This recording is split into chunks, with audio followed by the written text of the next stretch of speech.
Kung mayaman, Kuya ang ama, Dave, si Kuya Dave. yun parehas. Ang benepisyo. Mga ubo. Kaya lang, dadaan tayo sa mga Pinag-iinta proseso ko. matagal. Si Renz. Pero, posisyon yun. Huwag si Kuya Willie. Anyong. Pakita niyo. Biglang nabago yung posisyon niya. Alam niyo po.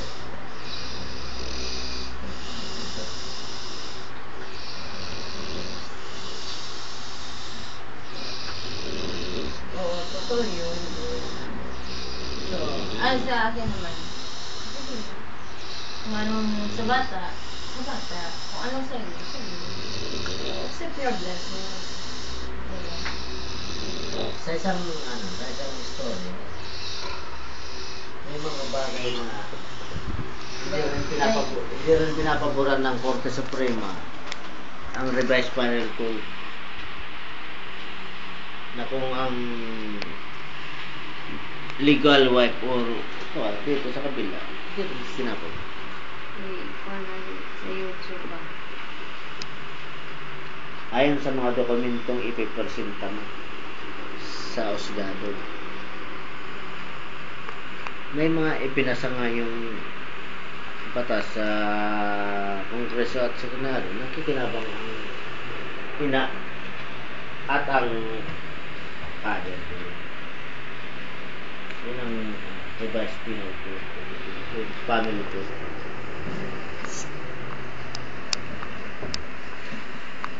Okay. 3 hours lang tulog mo pala. Kasi ba? Basta ka na.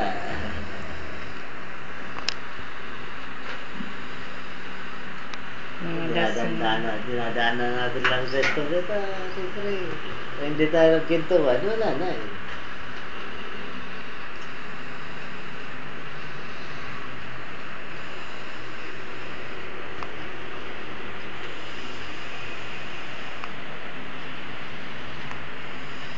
Ang ganyan. Day.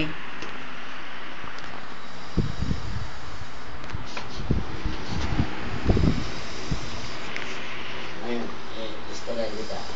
Hindi ako mag-mention ng pangalan, pero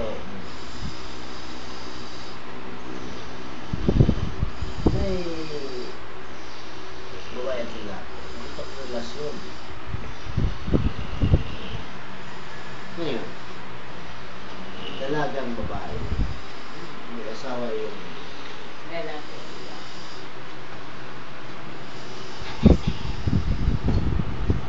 ngayon. Alam niyang matira yung lalaki.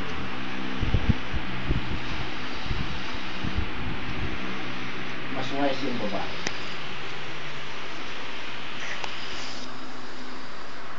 Pero yung babae, hindi nagpaanak sa lalaki. Ang bako yun, oh. Ano yun niya, ano? Hindi nagpaanak sa lalaki. Ngayon, ay, hindi. Doon sa amin meron yan. Dami yan sa amin. Eh. Hindi nagpaanak sa lalaki. May mga, siyempre, maganda, marami, hindi maiwasan sa babae, may manliligaw. Siyempre, ganun. Hindi maiwasan yun. Kuya Dave. Si Romel. Si Dumating Mariel ang at si panahon, Renz. maraming Si Willie. nagliligaw din sa pumatol sa isang lalaki. Ang